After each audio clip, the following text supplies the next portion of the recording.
Season 3, do you know what I mean? Season 3, do you know what I mean? Let me hear it. Season 3, do you know what I mean?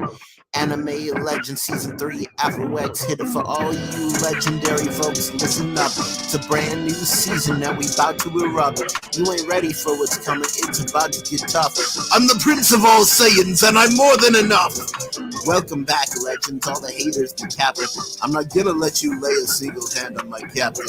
Anime fan, got my plan in the can as I summon my stand and the camera pan to my face in this place as I stare into space. I'm a legend at base and I never show grace in my flow, toe to toe. It's that dude from Naruto, about to blow. Here we go, Season 3, start the show!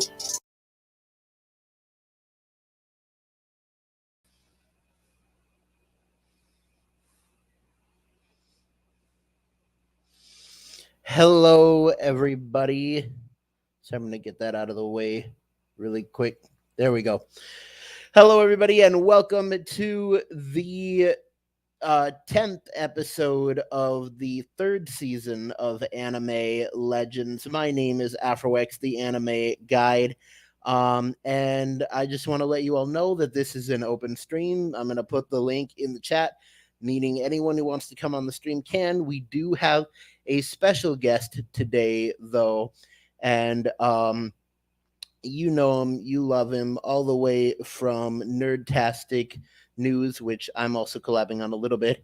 It is Island Boy Manuel. Station, how's it going, brother? Pretty good. How are you doing, Manuel? Dude, I am excited that it is finally warm in Minnesota. I don't have to worry about having to, well, hopefully not. Saturday was a little chilly, you know, so I was a little disappointed that I had to put a hoodie back on Saturday, but I'm hopeful. I've got my fingers crossed that this weekend it's going to be shorts and disgusting hairy toes in some sandals this weekend. That's what I'm hoping for, my friend. That sounds absolutely awesome. I'm just gonna move my mic or my camera here a little bit. No, but that sounds super fun. So while people kind of get in here, do you mind if I start off with sponsors? Not at all. Okay. All right. So it's been a while. I haven't done an Anime Legends in probably about 2 to 3 weeks. So I'm going to run through everything. So just to let everyone know who's watching this in the rewind, that we do have a Patreon, and you can find that at www.patreon.com/AfroX. And there you'll find a page that says AfroX is creating anime-based content, and I certainly am. There's 5 different tiers you can donate at, $5, $10, $30, $50, and $100 a month. Pick any one of those you want. They're all great levels. $5 a month level, you will get your name shown at the end of every edited video. $10 a month level, you get your name shown and announced. $30 a month level, you will get a handwritten thank you note from me with an autograph. $50 a month level, you're going to get an Afro X official t-shirt from our Teespring store. And I'll tell you how you can get that a little bit cheaper in just a minute. And at the $100 a month level, you get all of the rewards. At the $50 a month level, your name will be shown in fancy lettering and announced in fully edited audio. And then at the $100 a month level, you get all the previous rewards, plus you will be given an invite to join in on every stream that I do, where you will be able to plug your own content. So that is all of the levels of Patreon for you. Moving on, we have a merch store, and you can find that at www.teespring.com/store/Afro-X-2. There's a link in the description of all my edited videos. And there you will be able to purchase the official Afro X t-shirt for $30. A third of that goes back to the channel. So like $10 will go back to the channel. That's a really nice way that you can donate to the channel and get merch for yourself. So The official AfroX T-shirt has the AfroX logo on the front and the slogan on the back. Which what is the slogan, Manuel? Stay legendary. That is correct. All right. So just some other stuff, social media stuff like that. We do have the AfroX Facebook page. You can just find that at AfroX. We have the AfroX official fan club group on Facebook, and if you join that, you'll be added to a chat group where you will be the first to know if I'm taking a break or doing anything different outside of the schedule. You'll also be like notified when we do streams of anime stuff like that. um but yeah, also we have a new sponsor, which I'm going to start adding this to the whole speech when I do this in the future. But just to let you guys know, I am now collabing with the channel Nerdtastic News. And so I'm doing a show on there called Otaku Odyssey, and that's about once a month, I believe, with some live streams in between, stuff like that. But yeah, it's really, really cool, and it would be fun for you guys to watch. Awesome, awesome, Definitely want to awesome. get that shirt. That's a dope shirt. It is a dope shirt. I believe, yeah, I believe that was all of the sponsors to talk about. Hey, we got some people in the chat here. Let's check this out. Tricks the anime hater in here. Um, two legendary collabs. Says, how you doing? I'm doing pretty good. My day went fairly well. How about you, Manuel? It went very well. Well, very well is a it went well for having to go to work. That kind of sucks. But it was a good day. Everybody went home at the end of the day, which as an industrial electrician doesn't always happen to everybody in my trade. So I call that an absolute win. So Absolutely. Uh, Industrial electrician. That sounds pretty shocking. I see what you did there, and I like it. I like it. I'm here for it. I'm here for it. All right. So Drix says, yes, this is Otaku Odyssey with Afro X. Um, super super excited for everyone to see that. Trix is doing well for myself. That's awesome. Um, all right. I got to So meet Trix one day at the Source in Roseville, and I was so nervous. He's probably like, dude, that man, well, he's scared, man. He just kind of walked back to the door. He was all scared. I was super nervous. I never get recognized, so I was like, wow, and it was so cool to see you, brother. We have to hook up and go comic shopping or something sometime soon.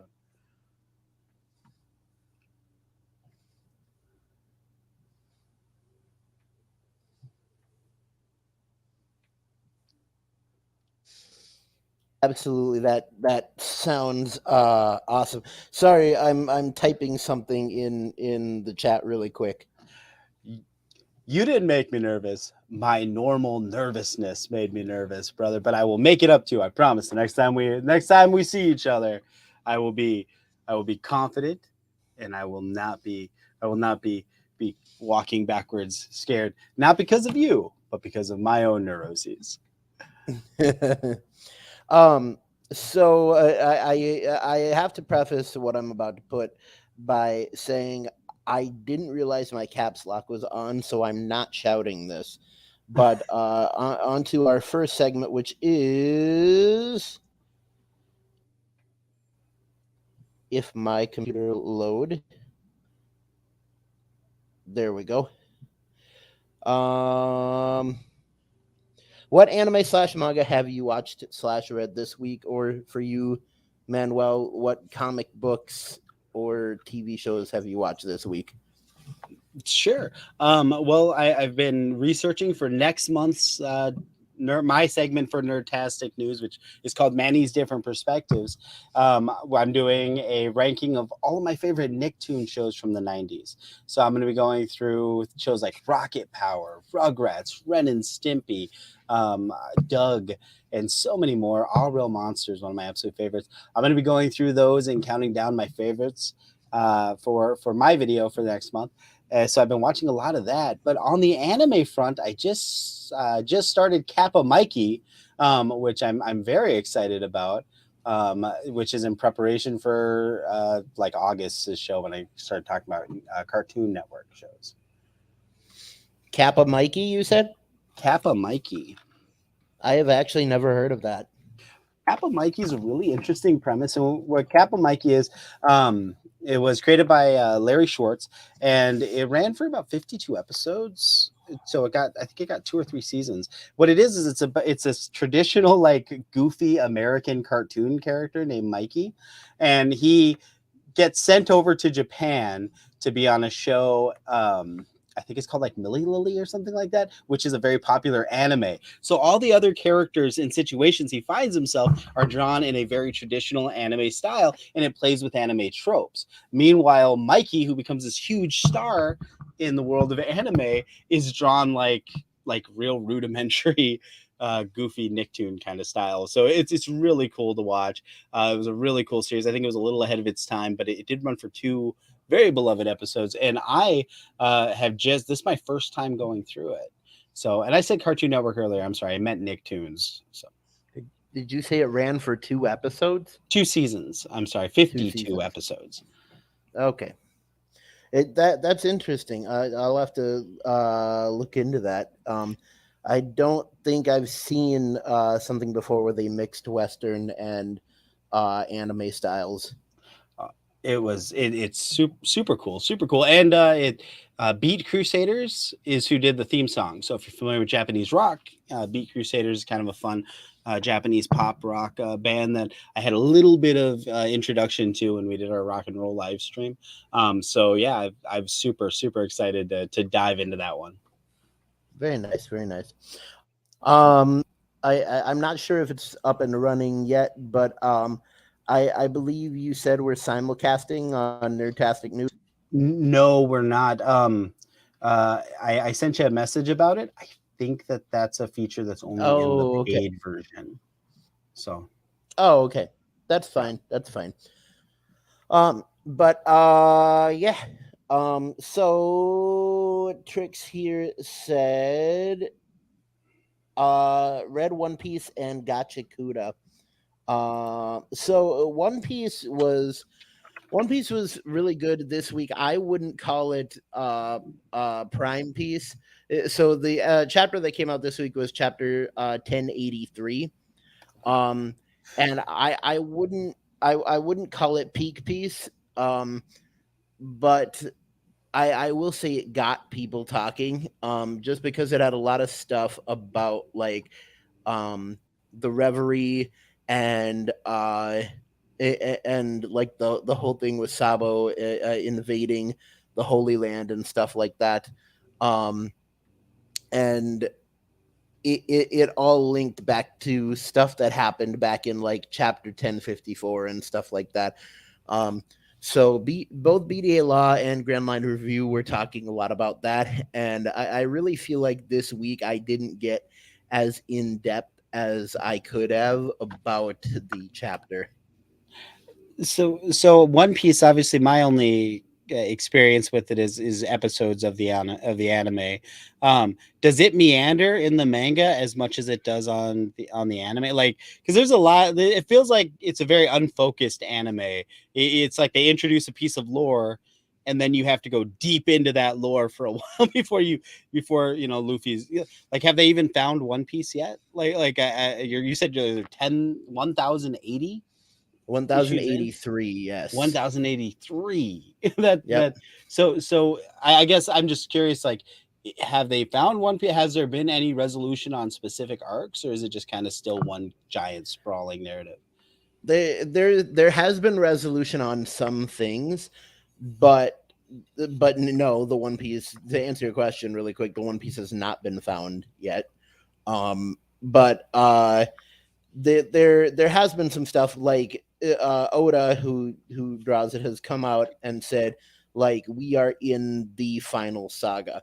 I believe, and don't quote me on this, but I believe he said that he's planning on ending One Piece in about 2025, so it still has probably about 2 years to go, which is a lot of manga to be sure, but yeah, you're absolutely right that it is very disconnected. For example, like we're in the arc called Egghead Island right now, Okay. and for about the last four chapters, we've had no content about Egghead Island at all. Oh, So yeah, so the manga is very disconnected. You'll have different storylines at different times, and Oda will even do stuff like he'll do a chapter about two people fighting, and then the next chapter will be about the Straw Hats doing something on an island, and and so yeah, Oda writes like a Seinfeld episode where many things are happening at the same time. you know what? We have an analog for that. There's a great writer in the comic book world called Christopher Priest, who I absolutely love, but his stuff structurally can be all over the place. So totally understand the appeal of that kind of storytelling too. There's something kind of interesting about something so freeform that it just kind of pulls you along, and you almost get lost in the story and forget about the plot, which is interesting if they can build those types of characters and worlds. For sure. Yeah, I think what Oda does right though. Um, what he does right is the story is very disconnected, but the reason why people still like it is because every single character is deep and relatable and has like character development up the wazoo. And so yeah, the story is disconnected, but every character that you see like has a backstory to it. In fact, what's really funny, and Liam, which that's the name of the guy who uh does Grand Line Review. Liam recently talking about him like I'm his buddy. But Liam recently said that Oda recently came out with a statement saying that um, sometimes he writes the story simply because he wants to draw mysterious silhouettes. He's just like, I want to draw a bunch of like mysterious silhouettes that nobody knows who they are. Guess I'm gonna have to put them in the story and like put some backstory behind them. Oh, I love it. I love it. Yeah.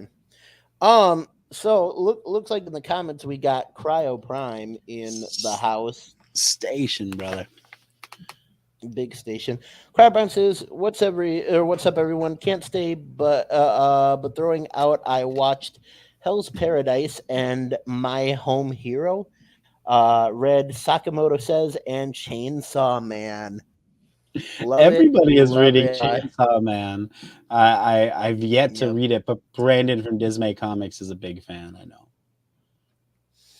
I think I've in passing heard about Hell's Paradise. Haven't heard of My Home Hero or Sakamoto. That's Sakamoto Days. But I absolutely love Chainsaw Man. Haven't been reading the manga, but I have watched all of season 1 of the anime, and it is awesome. I was actually gonna do a that's flippin' OP of it, but the Chainsaw Man theme song got copyrighted, and then right after it got copyrighted, like everyone on YouTube started using it, and I was like, why did I get copyrighted for this? Um, you know what? Copyright is very interesting. It's fair. It's very inconsistent. It's very inconsistent. And then there is the matter of fair use being very uncomplicated, but yet the interpretation of fair use can be very complicated. For example, on our channel, on Nerdtastic News, I use a lot of video footage and a lot of film clips, things like that. I generally don't have issues with copyright because I always try to use those to punctuate an idea. For example, a lot of times I use them for for punchlines of jokes, or I'll use them for like if we're doing a review, and generally I can be transformative enough. It's just very difficult whether or not the algorithm and the robot overlords that are reviewing our content are going to see it that way or not. So That's absolutely true. Um. All right. Well, Manuel, did you want to do some anime trivia, or did you want to talk about like the main topic of today? you know what? I am here for the ride, my friend. I am not a I'm not a legend yet, so I'm still in the training phase, friend. So I'm here for whatever it is you'd like to do. Um, but I can tell you I've never seen this before, but it definitely sounds interesting. And can you tell me just a little bit about that guy Kakuda, because that sounds Yeah, super cool. That sounds like a really cool social commentary about like the haves and have-nots, and garbage monsters and tribe folk. That sounds really interesting to me. So if you could elaborate on that for me, I'd like to know if that's worth a watch. gotcha, Kuda. Yeah. Well, as for like as for like watching it, I don't think it has an anime yet. Okay. Um, but manga, Tricks actually got me started on manga, and I've read about 3 or 4 chapters. But it's very interesting. I will say I wasn't impressed after the first chapter because it felt like a lazily written story, and I saw everything coming. But once I got into like chapter 2, 3, 4, then it started getting really exciting. And so pretty much the plot is that there's a society of people who uh, um there's, like you said, there's the haves and the have-nots, and the have-nots are on a poor side of town, which is very close to a large, like a gigantic cliff. And this is the cliff is where all the people of the city throw their garbage. And kind of in order to execute people that they don't want in society anymore, they will throw them into this pit of garbage. And so the story kind of goes that the main character is framed for the murder of his uncle, I believe it is, and he's thrown into the pit. And so once he gets there, there's, like you said, there's giant garbage monsters and stuff. And there's a group of people that he ends up joining that are what they call janitors, and they have powers that allow them to fight these garbage monsters. I like that. I like that. It sounds interesting. Getting hints of, like I said, classism, social commentary, but also this kind of cool exploration of being, because from what I can read on the little plot summary on Previews magazine, descended from criminals, um, getting cast out of heaven. I think that there's I mean, just from that little tiny paragraph, it sounds like this really cool sins of the previous generation being revisited on the new, and trying to earn your way through the mire and muck of your life in order to earn yourself back up to where you can prove yourself to the the next class, the next case. I don't know, it sounds really interesting, and it might be something I have to check that out. How do you read these chapters of manga? Like, is it do you just walk into the comic shop and buy them, or is there a way that somebody like me could experience these on a to get our beaks wet, I guess? As for, well, you can get manga from like comic shops and stuff like that, of course. But I typically, when I read like One Piece, or like any manga, I read it online. I read One Piece from a website called mangareader.com. And usually when you're reading manga online, you're gonna get like a lot of ads and pop-ups and stuff like that. Manga Reader does not have that many pop-ups, and so it's fairly easy to read manga and stuff like that. But yeah, mostly online is where I get my manga content. Okay. Yeah, I know when I read I'm saying Akira. I'm sure it's not pronounced that way, but when I read Akira, I read it on Viz, I believe was the name of the app, and that seemed to be that's a far more intuitive interface with manga online than with American comics. Like if I read Marvel Unlimited or Comixology or DC um, Marvel Infinite, DC Unlimited, when I read any of those, the interface is not nearly as user friendly. It seems like with manga they have this really nice infinite scroll, which makes it very easy to use, Yep, at least on a mobile device. Where with American comics, you're moving from panel to panel constantly. Sometimes it zooms out instead of changing pages. I just feel like you can definitely tell that there's a built-in audience for digital readership in Japan, and they've utilized the UI to its full potential. for sure, for sure.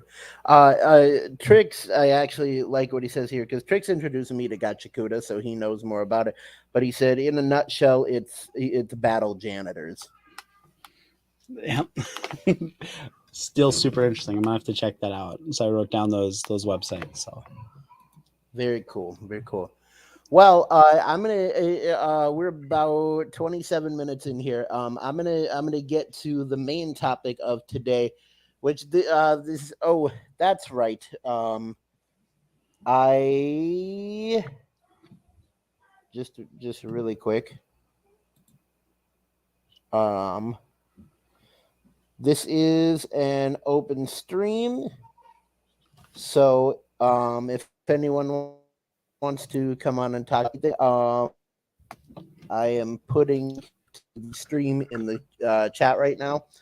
Um, but the main topic that we're talking about today, open stream, but I wanted to keep some sort of focus is we're going to be talking about Ruby. That is spelled RWBY.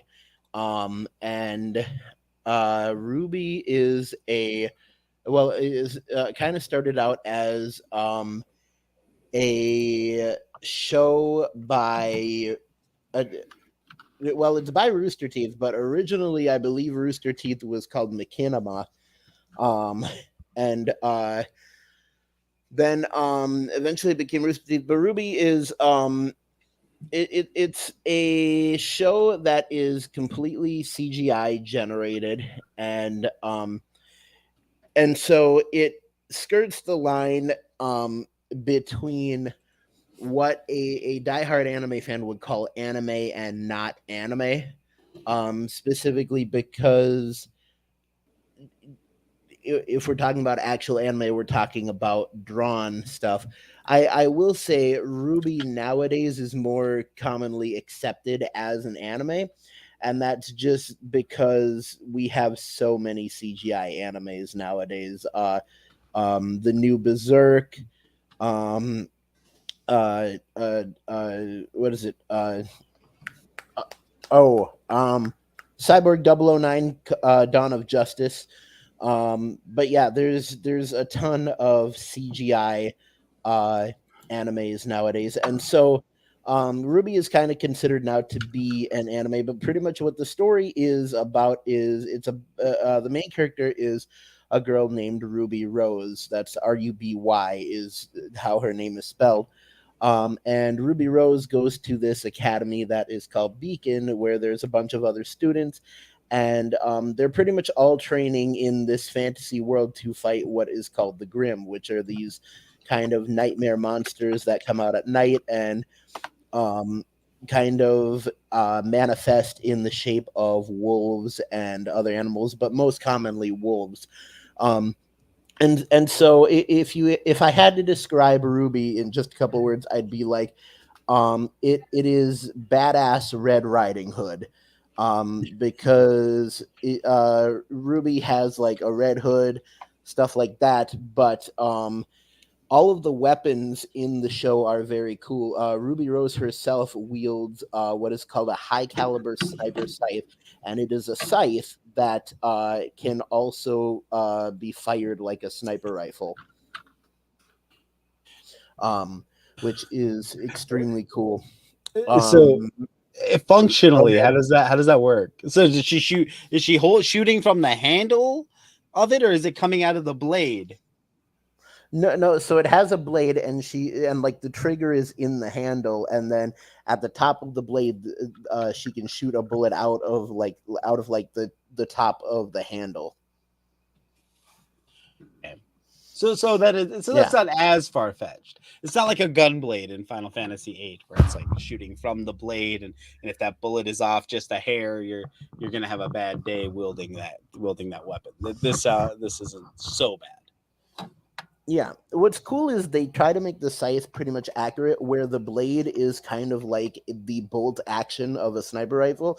So when she fires it, the blade actually moves like back and forth on the handle. Okay. Yeah.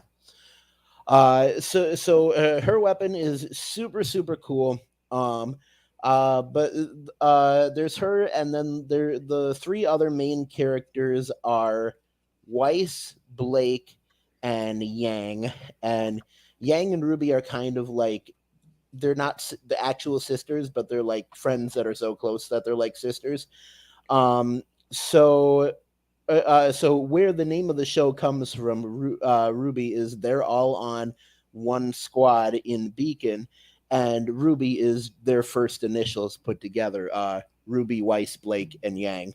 Um, That makes way more sense because I was like, wow, that is terrible spelling. I don't know if that's some localization issues, but I get it now. yeah. So yeah, that's where the name of the show comes from. Uh, so Weiss is kind of like the tsundere character.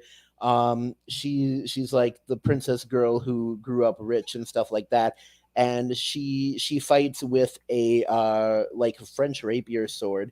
But the sword, or she uses kind of the magic of the world, which is called dust. It's like artificial magic, and she can do different elemental attacks with her sword using it.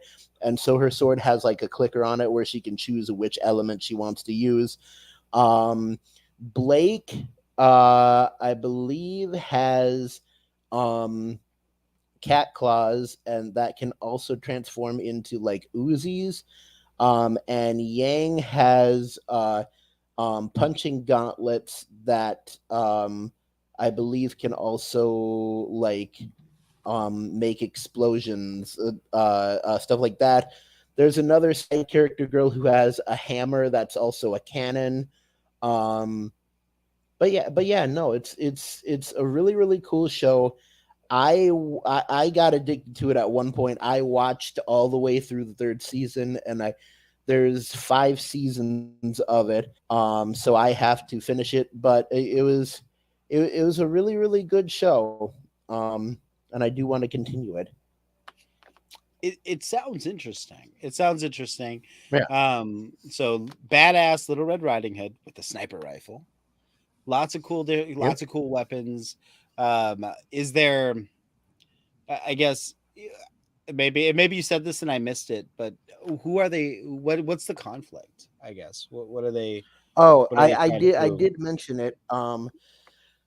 So the four main characters that I was talking about, Ruby, Weiss, Blake, and Yang, they are on a squad at an academy called Beacon, and it's run by Ruby's uncle, who I believe has a pet owl or is secretly an owl or something like that. Anyways, they're at an academy, and they are fighting against what is called Grimm, and it's spelled like Grimm's fairy tales. And they are kind of nightmare monsters that manifest in the shape of wolves and other animals, but mostly like werewolves.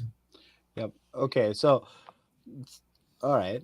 I'm following. I'm following. So w- when you when you talk about I guess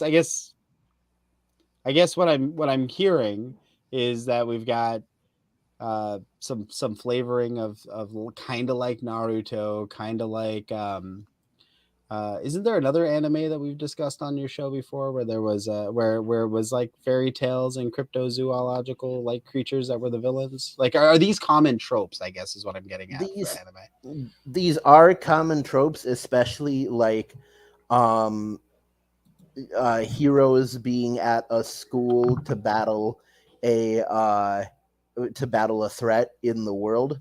Um, but yeah, like you said, Naruto is one of those. But there's also ones like My Hero Academia, Hunter x Hunter, um, and stuff like that. It's weird that Japan comes up with so many animes uh, that are about that specific tagline, and I wonder if they're preparing for something or if it could become like something in the future where like we have a crisis in the world or something too big to fight against, and they send like children to a school to train to fight this threat.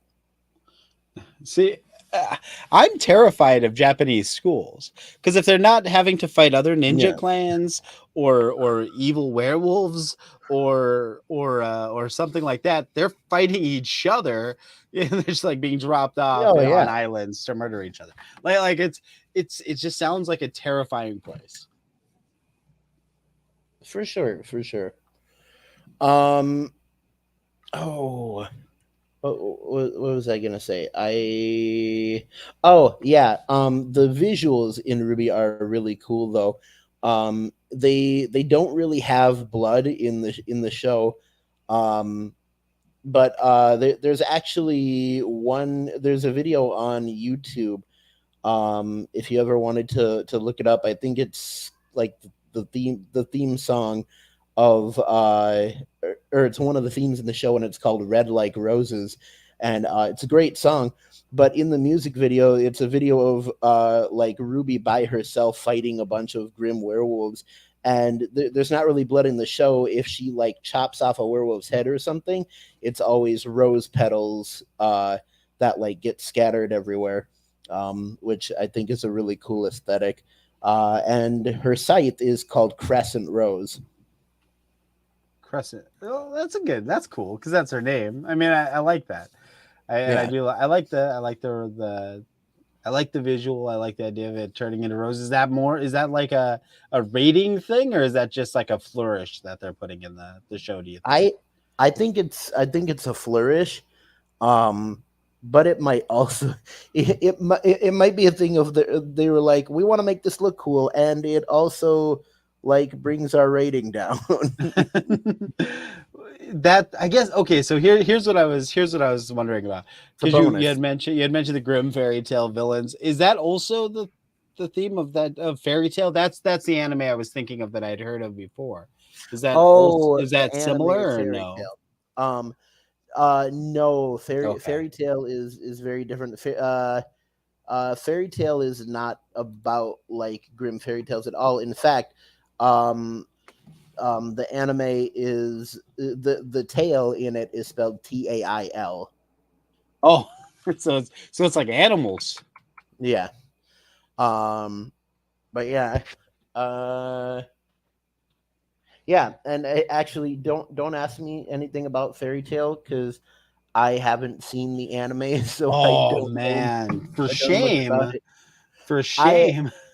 I need to watch it, especially since my brother, for one of my past birthdays, bought me like 3 volumes of the fairy tale anime on DVD, and I Oh my still have goodness. not watched it. Oh man. Yeah, So there. sometimes I tell people that I don't watch fairy tale just so I can shock people by telling them I haven't seen it. See, I get that way with comics. Somebody will bring up like a book that is like something everyone should have read, and I'm like, I've never read that, and I have no idea what you're talking. Yeah. And that's another thing with like creators. I'm very bad at creator names. So Yeah. somebody will be like, oh well, if you looked at so and so's run, and I'm like, what happened in the run? I could remember plot points, but I have no idea who that writer or artist was, and it makes me feel horrible because these are people that put a lot of personal, and you know, as a content creator, how completely nerve-wracking it is to put yourself out there, and then I can't be bothered to remember their names. So it is something I definitely want to get better at. So yeah. For sure. Trixie really quick says skip fairy tale. It's bad. Oh, well, there we go. I Okay. won't do it. I will not do it. Okay, So, I will. I will continue not watching Fairy Tail. On the subject of uh, animes that most people have watched, but I have not. I have not seen Attack on Titan, and that's because when it first came out, I thought it was a horror anime, and I don't like horror anything like I don't like horror movies. But yeah. see, and I can see where you would get that, because like anytime you walk into Hot Topic, which I'm assuming is just like the official store of Attack on Titan, um, it it looks like Freddy Krueger is on everything. It's like a giant Freddy Krueger. Like I don't know what's happening. Um, and it seems like something I would totally be into, because I love horror, and I love especially schlocky like 80s 90s Yeah. like I like fun horror. Like I feel like a lot of horror, a lot of modern horror has forgotten to have fun. They're like totally trying to scare you the entire time. And like there's no like fun to it. Or at least maybe that's just me being an old man being like, get off my lawn, A24 films. But they're I don't know. I really thrive on Chucky and Jason and Freddy Krueger and all those slashers that just had an element of fun. So I can understand that and kind of speak to that because the first horror movie that I watched that I wasn't scared of was Friday the 13th Part 2 was on TV one day, and I watched it, and all these characters in here were just so dumb. There was a guy in a wheelchair, and he purposely sits at the top of a flight of stairs, and I'm like, "Are you stupid, my dude?" uh, oh, like a guy and girl are walking out in the woods, and the guy gets caught in a trap, and the girl's like, "I'm gonna go run for help," and she just leaves her boyfriend hanging from a trap in the middle of the woods. but I mean, that's an impossible situation, right? Because like, what do? He's like trapped. How you gonna get him down? You gotta run for help, and then he gets to die a grisly death, because Hey, that's what somebody's expecting. hey, I go by the number one rule of Dungeons and Dragons, which is never split the party. Bad things Oh, happen when you split the party. could you imagine how bad horror films would be? That like unless you're going against like some supernatural like villain, like you're pretty much 9 times out of 10 it's a whodunit slasher, and if everyone just sticks together, the slasher can't do anything. Like that would make a horrible Yeah. film. It'd just be people sitting around like, I know it's you, and he'd be like, I know it's me, and I'm bored as shit. I wanted to stab you, but here I am. It'd be Well, terrible. I mean, I can definitely understand the killer's point of view, specifically because I love playing Dead by Daylight. Dead by Daylight is an amazing game. And I'm a killer man on there. Actually, the first season that I played Dead by Daylight, I got all the way up to Iridescent 2, which is the second to the highest tier you can get in Dead by Daylight. See, I've never been that good at any video game. I can't think of a single video game where I'm like I'm OP enough that like I'm ever ranking or anything. Like Yeah. I love video games, but I'm a single player experience guy, very story driven. I'll play Uncharted The all day Legend of long, Zelda. but I'll never play Legend of Zelda, for example. I'll play it all day Yeah. long, but I wouldn't. But like with games that have multiplayer elements or battle royales or anything like that, I just I can't do it. I'll either rage Well, quit and break another controller, which are not cheap to replace, or I suck so bad that even my kid doesn't want me to play, even though they're not playing it. Kyrie's like, Daddy, my soul is embarrassed right now. So then I have to walk away. I have to walk away. well, then I pray you never meet me on the field of battle in Apex Legends. Apex, I played. Was it Apex Legends came out on this on mobile? Nick Comic Culture sent me a link. He's like, "Hey, this game is playable and play it." And I was like, "Yeah, I'll play it." And it took me like 20 minutes to find out how to slide down the hill in the training tutorial. And I was like, "This is gonna be so bad. This is gonna be so bad. I'm gonna get kicked out of the I Bad get it, Batch man. watch." On this channel, I've actually tried to do video games a couple. I think I've done video games 2 or 3 times in the history of this channel, and every time the videos performed badly. And so I was just like, I don't want to do video games on the Afro X channel. We used to play Fortnite when that first dropped, um, because everybody was playing Fortnite. We just called it effing up with whatever, whoever we're playing with, and Yeah. uh, and we were horrible at that. And then I for a season I did what is that game? It's a zombie apocalypse game. It's, um, it's not Dead Island, but it came out around the same time. Uh, but anyway, I would play that uh, and then talk about like pop culture news, and that went over terribly. But some of those videos are interesting to go back to because like nobody watched it live. Nobody watched it like within the first like couple of weeks while I'm like tracking the numbers to see if it's worth doing again. But then like you go back to it like a year later and you've got like 500 views. You're like, who was watching Like, this trash? when did this get popular? Who was watching this I trash? swear, like literally, how the YouTube algorithm works is a year after you post anything, they're like, time to promote it. It's Oh been a man. year. Yeah, it is a crazy mistress. Like it is nuts. It is nuts. So many times on my own recommended when I'm just scrolling through YouTube and stuff, like the videos that I see are at least a year old. Like nobody putting out, like, unless you are subscribed to the like a channel with a bell, which you should do on this channel and Nerdtastic News as well. I just have to say, shameless plug. But unless you're subscribed and like ring the bell on stuff, you're not gonna see anybody's stuff until until it's been out at least a year.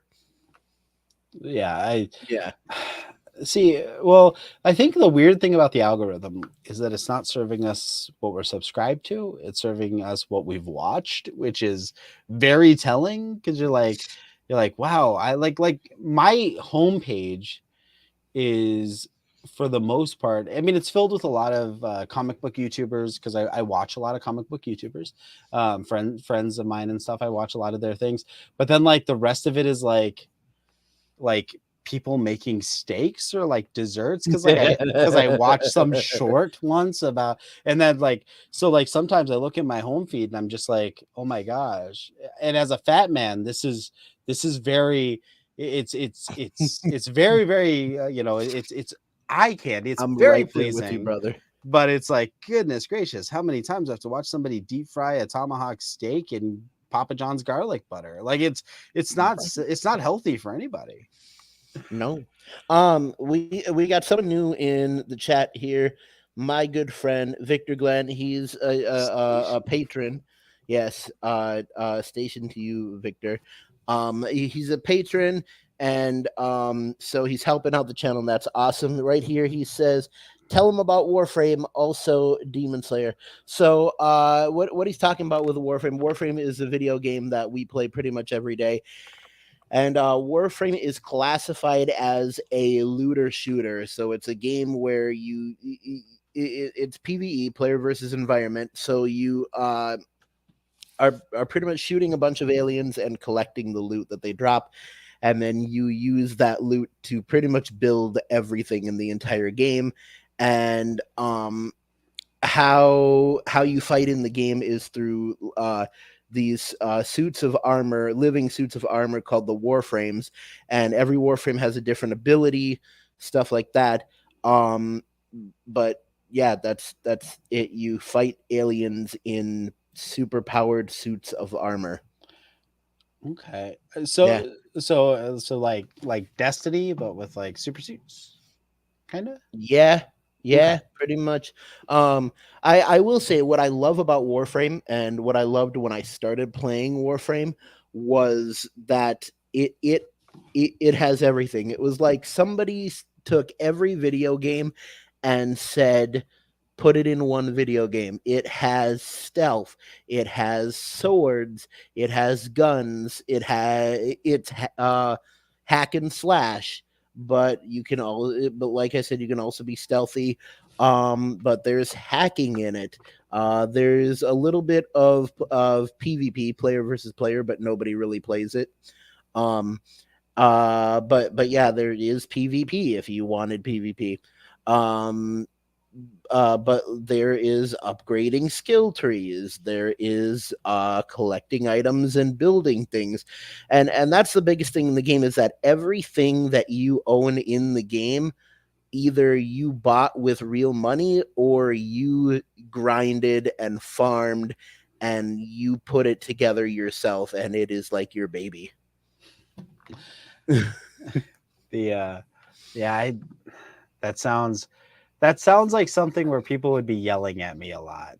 Like like what are you doing? You're just spinning in circles, or you're jumping, or why you keep walking into the wall? And I'm like, I don't know. How do I turn around? Um I if so so I know I wouldn't be good at it, but it does sound very interesting. And Yeah. I just kind of pulled up some images here on Google Images, and it looks like a beautiful game. What's great is it is a beautiful game. It's an amazing game, great graphics, but the best part is it is free to play. Oh, nice. Yeah, totally free to play.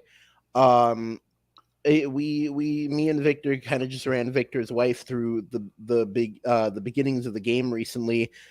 Got her all done with like the main parts of the game, the broad strokes, and getting through the main parts of the game took her about 3 weeks. But I mean, the biggest part of the game is, and what we talk about all the time is you can play the game however you want. You can take as long as you want on the quest. You can choose not even to do the quest. You can go on the game only for the economy, because there is a like an in Warframe economy that is going on. Um, but for me, getting through all the quests and the main things took probably about 2.5 to 3 years. I've been playing the game for about I'd say a little over well, no, getting to the main stuff probably took me about a year and a half, because I've been playing the game for about 2 years. Okay. That's all right. See that's where I'd get lost, because like if I can play however I want and there's an in-game economy, like that's the problem with like Star Wars: The Old Republic, or anything where I can like smith or craft and I can just sell those things, like that will be my entire experience. I've been playing Skyrim for probably 57 years at this point. I don't know how long it's been out, but that's what it feels like. And all I do is smith things. Like I have just chests and chests full of like Daedric armor, glasses, things I'm never going to use, but I just need to. That's just all I do. I go get materials, I craft, I sell, and then I sit on. Like I'm horribly retail oriented, Afro. Horribly retail oriented. That is absolutely hilarious.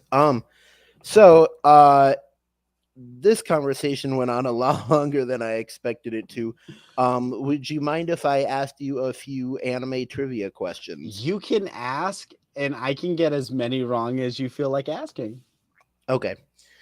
Um. Okay. How about you think of a comic book question while I think up an anime question?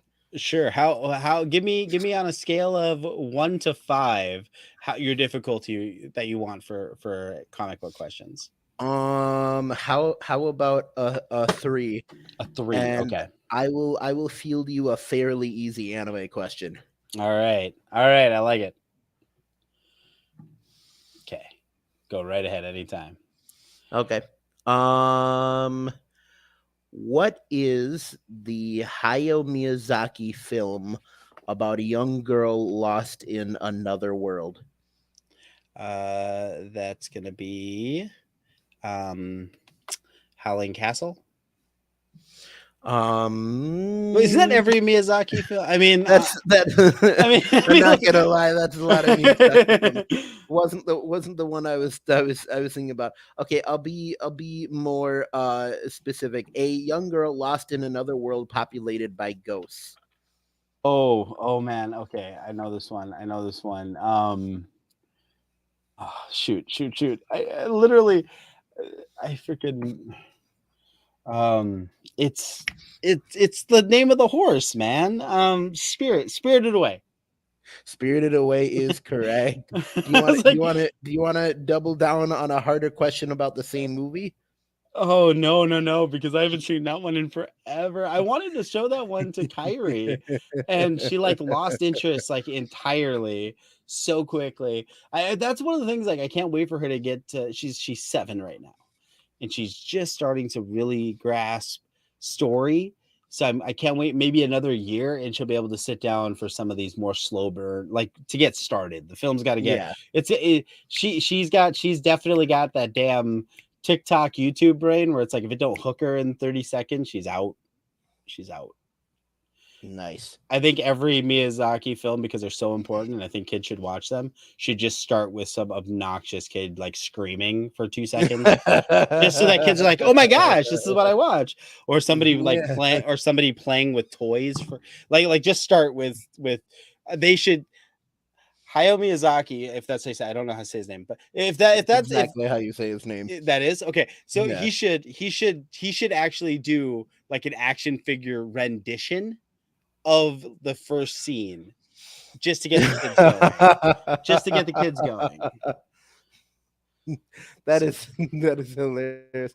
Yeah, no, Spirited Away starts off with a car ride and they are in the process of moving to a different town. So already heavy stuff at the beginning. Oh, Okay, do you have a comic book question or can I do another one? I got a comic book question. Okay. I'll start with the softball for you. I'll start with the softball Okay. for you.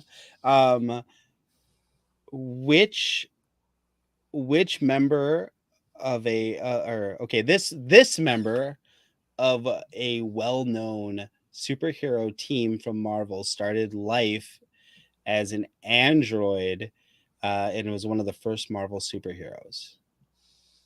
One of the first Marvel One of superheroes the that first turned Marvel life as an superheroes android. as an android, and he's Um, currently a member of probably the most famous team of superheroes at Marvel. okay. Started life as an. Okay, I'm I'm totally gonna guess on this and I'm probably gonna be wrong, but was it Iron Man? It was not. It was not. But another. He's somebody who has been seen in many films throughout the years. It's actually the Human Torch. The Human Torch started life as an android, Really? completely different character. But the Human Torch, one of the first Marvel superheroes before the Fantastic Four. That is amazing. That's crazy. I was guessing Iron Man just because I was like maybe in an old comics run he was like an android at the beginning or something. He might as well be. He might as well be. He was so Right. drunk for most of the 70s. He probably thought he was an android. All right. Next anime question. Um who is the director of the anime movies Summer Wars and Belle? Ooh. I'm going to go with somebody whose name I cannot pronounce. Um, it probably has a hard k sound somewhere in the middle. Um, I have no. I'm going to say Monty Ohm. From Monty Ohm.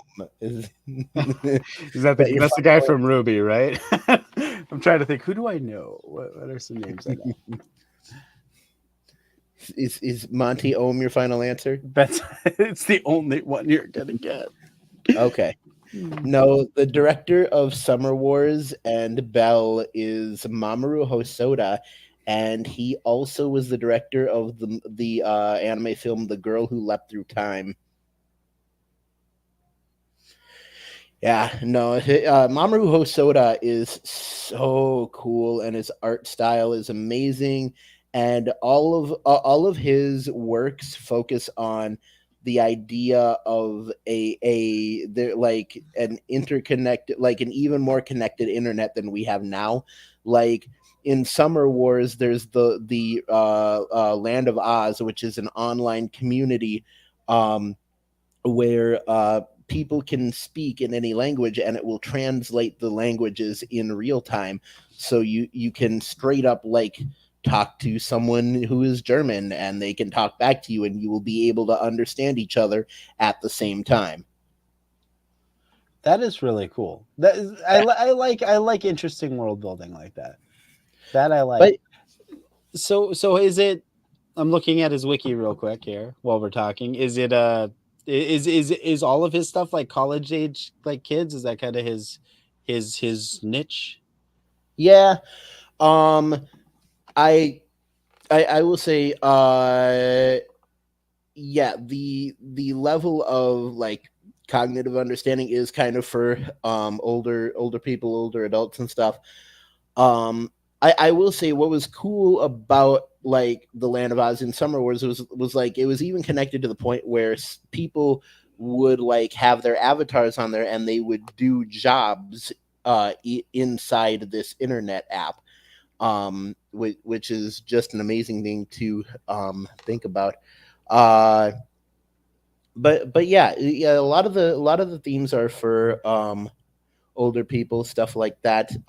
Belle specifically deals a lot with parent loss because the main character's mother dies before the beginning of the movie, and so that's a big thing that she is going through. And but Belle, if you want to hear good music in anime, watch the movie Belle. Like the songs in it will blow you away. Specifically, one that was on YouTube that a lot of people liked was called Gales of Song, and Gales of Song was absolutely amazing. Just added it to my playlist. Yep.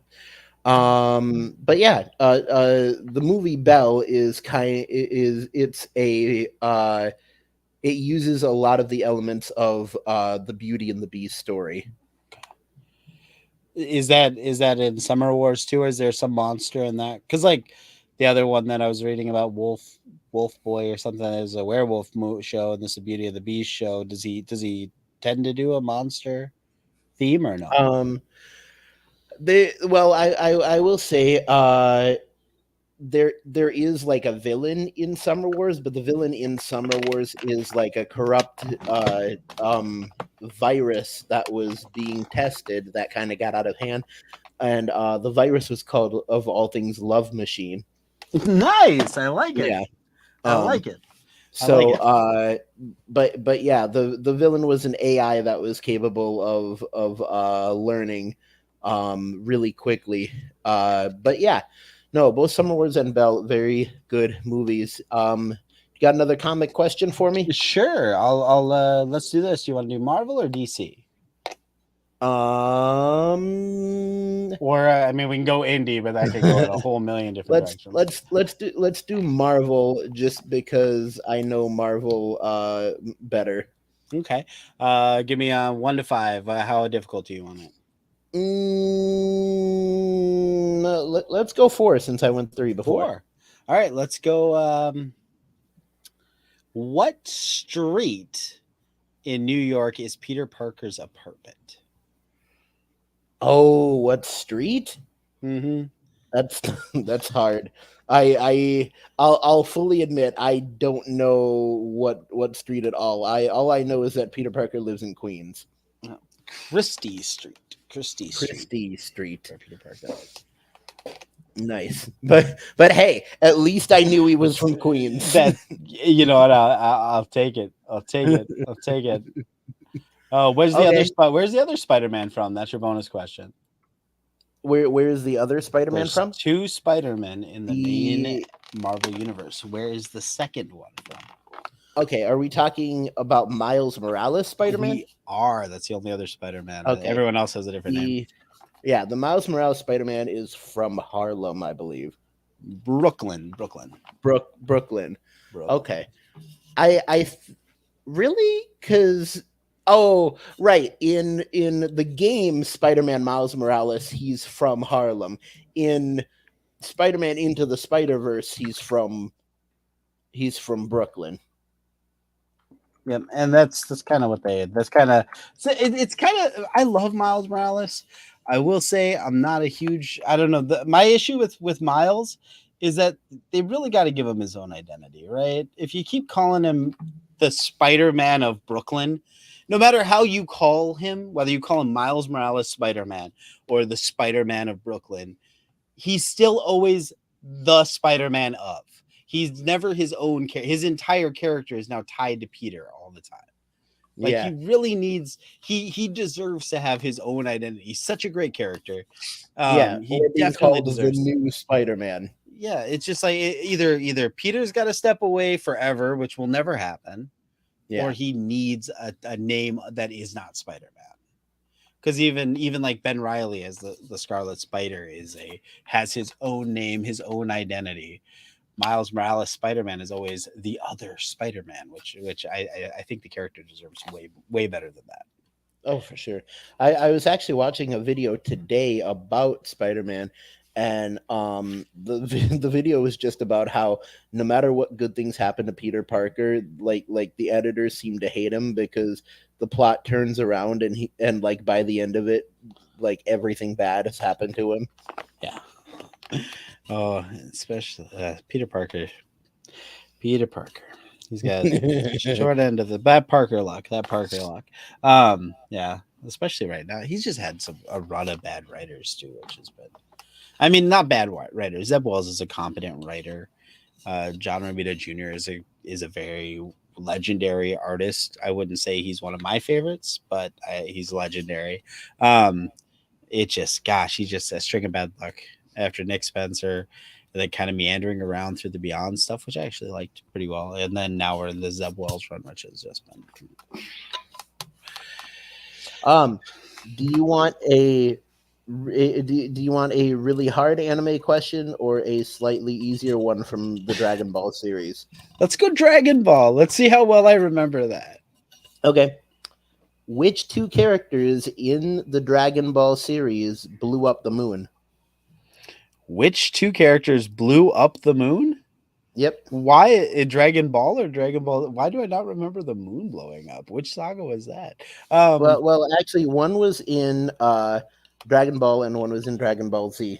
Oh, Ooh, we got Brother Joe in the chat. hey, brother Joe, station, brother, station. Oh, coming from an old school Spider-Man, I don't relate to Miles, and I can definitely see that. I think Miles is great. I think I think his power set is cool and unique. It's just, gosh, I wish that they could find a way to make his book should be selling like crazy, and he should be such a bigger character, and he is a big character. I don't want to discount, but he's just. I wish that they didn't tie him so close to Peter. You know who else is a big character? Kingpin. Kingpin, yes, physically a very large character as well. Very large character as well. But as far as your question, I'm gonna go Frieza and no, it can't be Frieza if it was in Dragon. Oh, it wasn't the same characters though in Dragon Ball. It was not the same. It was 2 different characters, and one time that the moon got blown up was in Dragon Ball, and one was in Dragon Ball Z. One was in Dragon Ball Z. Gosh, I'm trying to remember. Like, I when they blew up the moon. I'm gonna go. Okay, so it's got to be a saga I don't remember as well. So I'm gonna go the Boo saga because that was kind of towards the end of my time with Toonami. I was getting in trouble a lot, so there was a very good chance that I may have been detained during big swaths of the Boo saga. So I'm gonna go Kid Boo, and I'm gonna go Piccolo for Dragon Ball because that's the only villain that sticks out in my head. You're very close with the second one. Um, in Dragon Ball, Master Roshi blew up the moon. Master Roshi Blue, that bastard, that rat Yeah. bastard. I knew it. I knew it. He was all about perviness and blowing up freaking satellites. I knew it. Knew it about that So guy. during the World Martial Arts tournament, he was fighting against Goku, and he was disguised as another participant whose name was Jackie Chun. And when he realized that Goku was about to turn into a great ape, he turned around, blew up the moon, and then walked out of the tournament stage and promptly lost. So, okay, all right. Well, you know what? That makes strategically that makes sense. I Mm. am I am a little concerned about the actual like ramifications of blowing up the moon. Like at no point, because like I mean, they're very smart in Japan. At no point where they're like that would just completely obliterate this planet. Like they were like, no, Master Roshi just does it to win a tournament. Nah. Like they don't care about anything, do they? In Dragon Ball, Goku's a that whole Z fighter team. They care about nothing. They care about Oh nothing. yeah. That whatever desert they're fighting in all the time, what are they doing to that place? They're literally punching people 50 feet into the ground, making these giant craters. All right. Yeah. I just it's terrible. It's terrible. It's terrible. The They don't care. the second person to blow up the moon was Piccolo, but not the Piccolo you're thinking of. You're thinking of Demon King Piccolo, Yeah. and the Piccolo in Dragon Ball Z is the son of Demon King Piccolo. Yeah, Yeah. he's the good one. He's the Yeah. good one. He's got the Good. coolest clothes. Gohan should never have got changed outfits. Like he should Yeah. be wearing that thing all the time. That's the coolest thing I've ever seen. I mean, not that the Saiyan armor isn't cool. It's just Saiyan armor looks like cheap ass football pads. Like Oh yeah. it's not cool. Like like I don't know, something super cool about that freaking white cape that also has football Yeah. pads. But I do like the purple color scheme. I do like the purple color scheme. That stuff that Gohan's wearing is actually weighted clothes. I know. That I did Yeah. know. That I did know. Like they just, whenever they want to get really fast, they just start getting freaky with it. They're just taking off clothes. Like training at like it's just ridiculous. It feels like narratively like the some like my kid came up with that idea like, oh man, they move so fast because they train at 10 million times Earth's gravity, and then they're wearing weighted clothes all the time. Like it sounds like a cop out. It sounds like we buy the premise that there's a bunch of aliens, right? We buy Yeah. the premise that there's like these Supreme Kai, there's all this stuff and all these different techniques and chi and all this other stuff, and like we buy that premise already. You don't need to explain to us why they're so fast.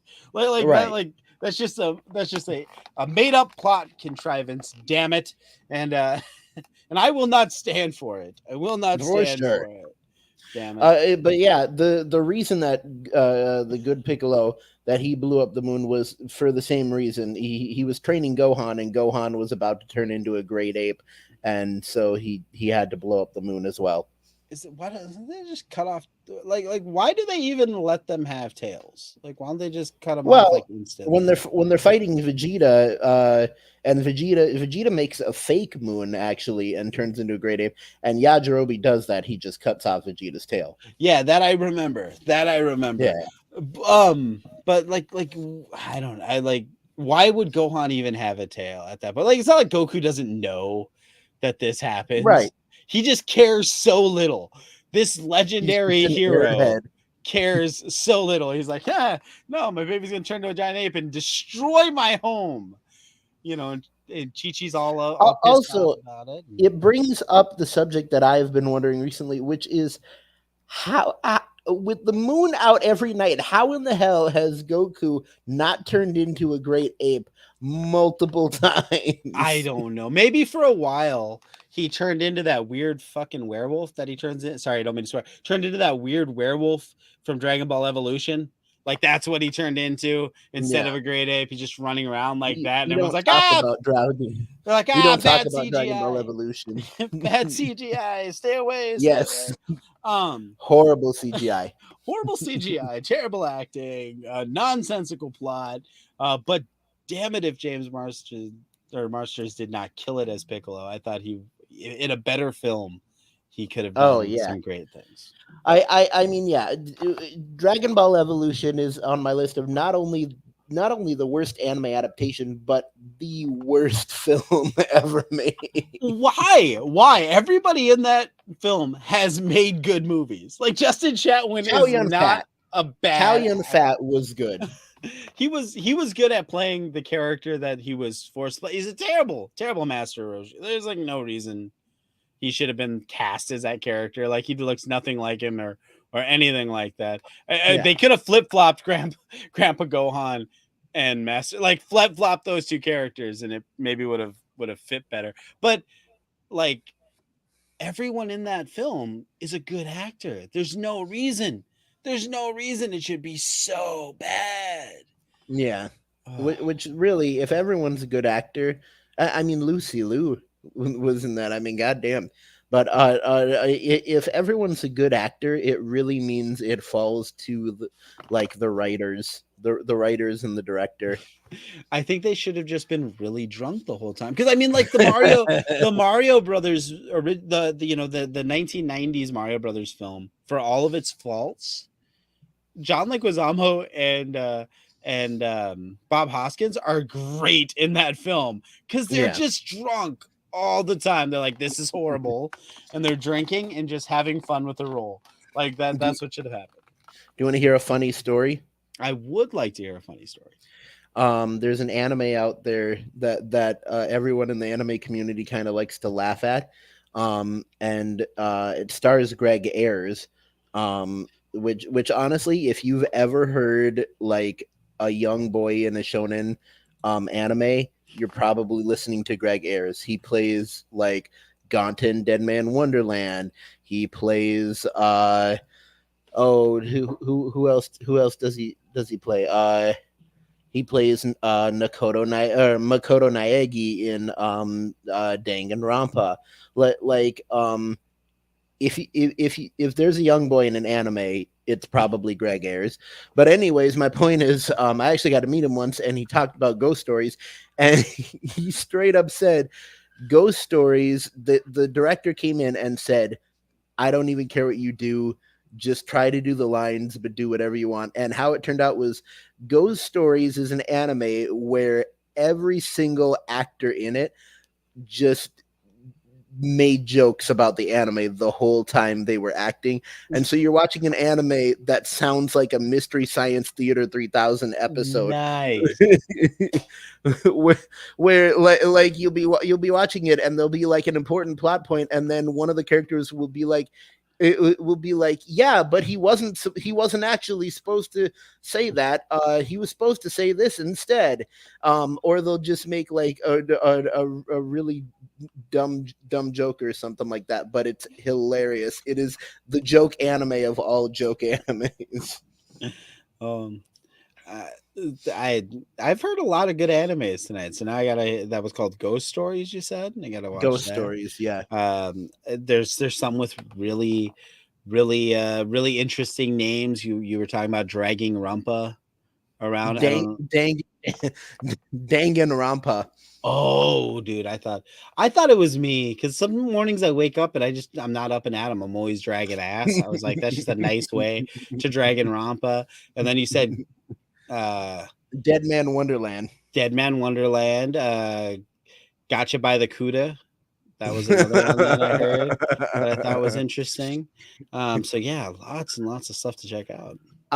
Do you want to do one more anime question? I would love to do one more anime question. Okay. Can I make it really hard? Make it as hard as you want. I have no problems being 100% wrong. Okay.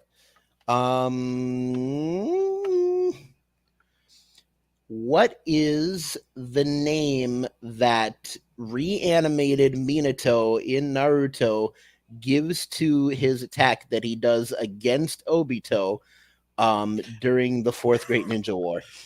You're making things up. You're just throwing toe at the end of things. No, You're like not Naruto really. with Minato and Obito I'm really and not. Hinobito. I don't know what a Minato is. I'm assuming that it's a ninja from the Leaf Clan that is half bull on top and not.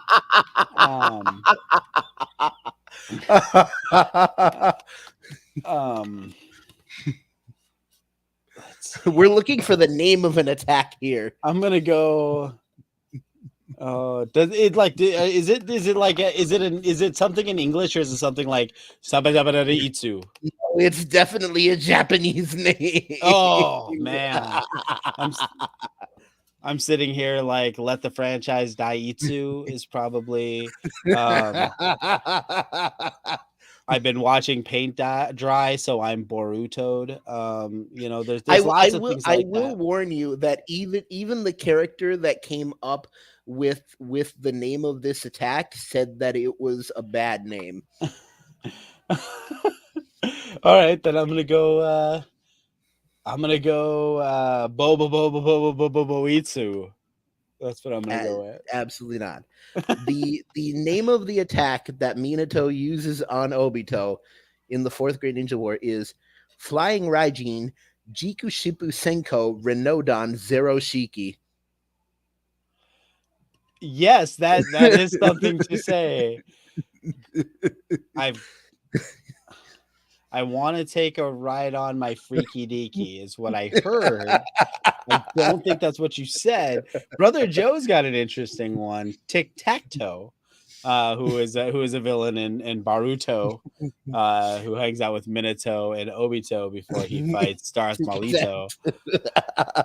While drinking a mojito. Yes. That's the thing. It sounds like one of those borderline, like it sounds like somebody's just like really trying their damnedest to just make everything end in O. Is that like a thing in Naruto? Because like there are people named like Sasuke, right? So like so just for the context, Minato is Naruto's father and Boruto is Naruto's son.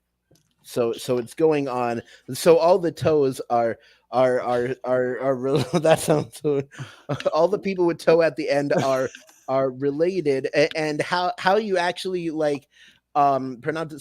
So like there's Boruto, but in Japanese it's Boruto, and so his name technically is Bolt.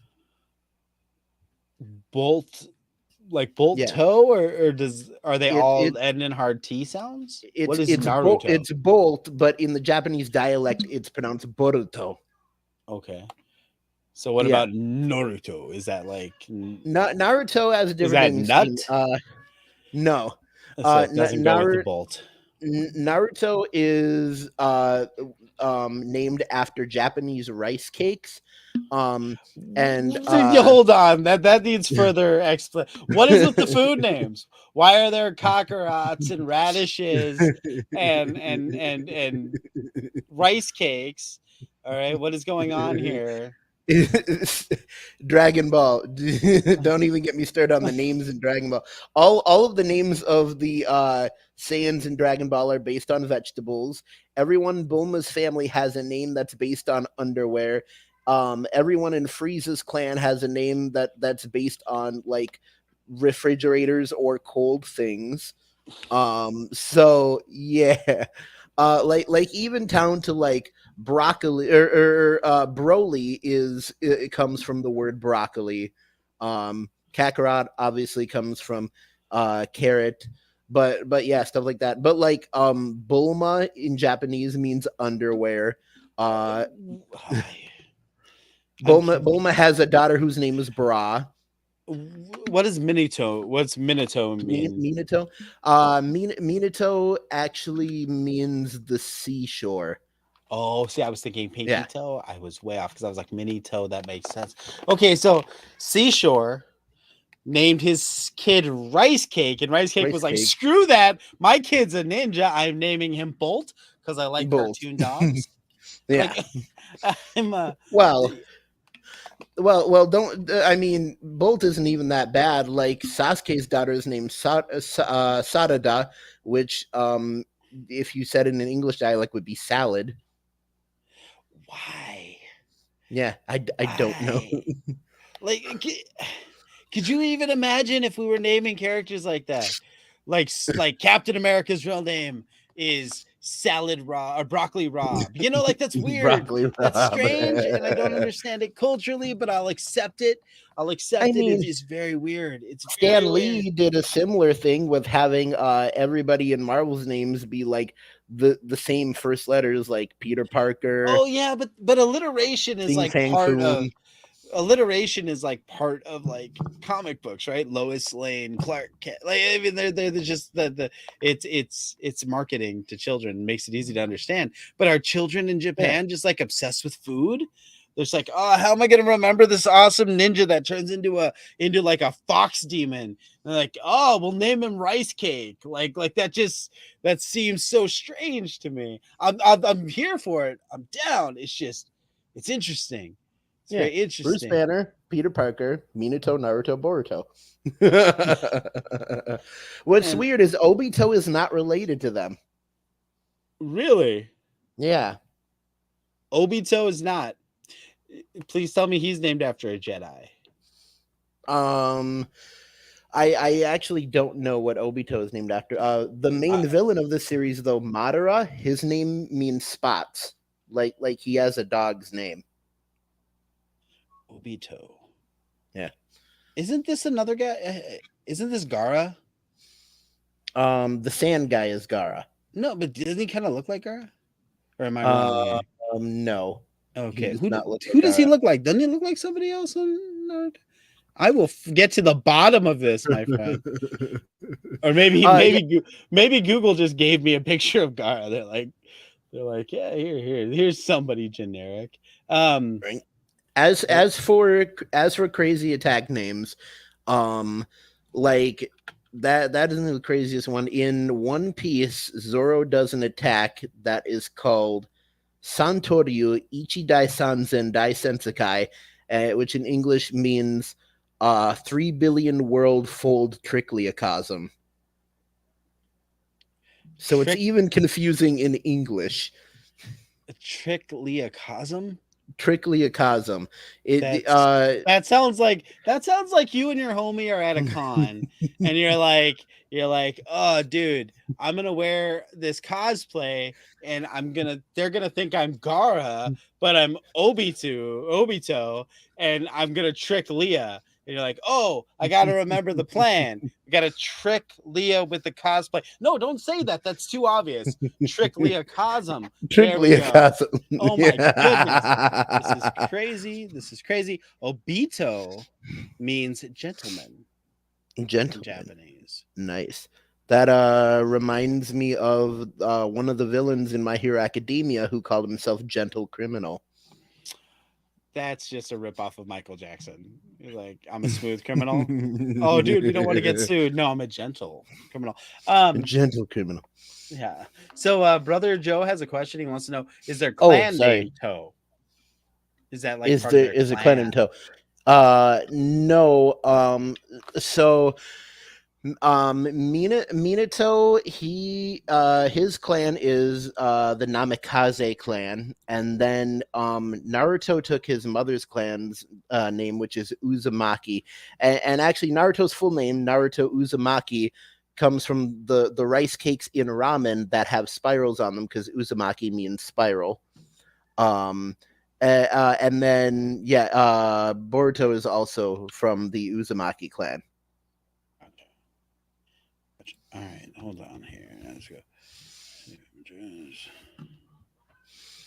But what's interesting is that all the people from the Uzumaki clan have red hair. They're like the redheads of the Naruto world. So they have no souls at all. They're just no. All right. So hold on here. I am What's funny is two of the people from the Uzumaki clan have been possessed by the nine-tailed demon fox. So, what does that say about having a Uh, soul? See, this is the problem too. Like I don't, I like just having a nine-tailed demon fox. Like maybe if you didn't have one of those, like in your folklore, nobody would get possessed by it. You'd be fine. But no, we're not even gonna think like that. Uh, you know what I don't like anymore, Uriah? I do not What? like, or Afro. I don't like WebP files. Yeah, I don't like. Webbies are absolutely horrible. Yeah, they're crap. So then you got to open them in Paint, then you got to save them as a PNG, and before you know Oh, it, no, no, no, no, no, no, no, my brother. What I do is I go on a website called Webby to JPG. oh, see, I have or so like on my cell phone. So it's just some insider baseball for anyone who wonders. I make a lot of my content on my cell phone, and what I do is I just, if you download one, just open it in gallery, hit edit, make it slightly smaller, and hit save, and it saves it as a JPEG instantly. Then you don't have to do anything. Very nice. So anyway, so now my joke isn't gonna work because like it's been so long. I'm like, you are right. Gara and him do not look alike, but they did in my Yeah, head. You know what? If I make Gara look more zombie-like and put a bunch of lines on his face, that's what I'm gonna do. I think it's right. like it's the eye thing. That's the thing that throws me for a loop. Like this. Well, no, he doesn't even have this. Yeah, kind of does. So, um, do you want to know all the names that Obito's gone by in the series? One of them had better be Kenobito, but let's continue. So Obito has put on a lot of identities over the series. Um, because originally he was the masked man that kidnapped Naruto and fought against Minato. And then later on he was Toby, who was the orange swirl mask guy, who was on the Akatsuki, who just acted like a fool. And then after he revealed himself, he started calling himself Madara to pretend to be Madara. And then it eventually, during the Fourth Great Shinobi War, um, he it was discovered that he was actually Obito. So So they just moved the character. Like, did they know that all that was going to happen? Do you think, or do you think it was just like, we never explained this? What do we do? They Oh, were I all think they Obito. knew. I think they knew exactly what was going to happen with Obito. But it's actually funny because um in the video games of the Naruto series, um in what was it, Naruto Storm, I believe it was like Naruto Storm 3, um you could play as both, or you could have both Toby, the orange swirl mask one, and Obito on your team, because in the manga at the time nobody knew that it was the same guy. But then in Storm 4 you couldn't use this him on your team because everybody knew he was the same guy. Does that make you mad as a game player? Because like you're A trying to little bit. formulate a move set and you're trying to figure out like tactics for how you're gonna play, and then just because somebody made a narrative change, you can't do that anymore. Like that's got to be incredibly frustrating. Like it doesn't happen in like Street Fighter, you know A what I mean? little bit. Like Ryu is just Ryu all the time, and then you get Ryu was mad. actually Ken the entire Yeah, time. at the entire time. Oh man, did you hear that Ken in the new Street Fighter game is going to be a crypto bro? It's like, oh man, why are we ruining things? Why are we ruining things? That sounds horrible. It does Like sound a horrible. guy who's into cryptocurrency. Yeah, like super into it, like selling NFTs and That's stuff. You know, it's gonna be that's really terrible. dumb. It's gonna be terrible. It's gonna be terrible. But Ugh. looks good. Looks good. Graphics look Of course, the graphics are good. Do you have one more comic question for Oh me? heck yeah, heck yeah. Let's go MCU. Let's say, what year did Iron Man come out? The first Oh Iron Man. god, like don't ask me about years. I know so many facts about things, but I don't know anything about yours.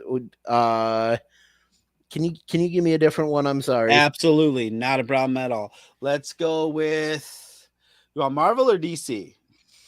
Let's go DC because we've done two Marvel. Absolutely.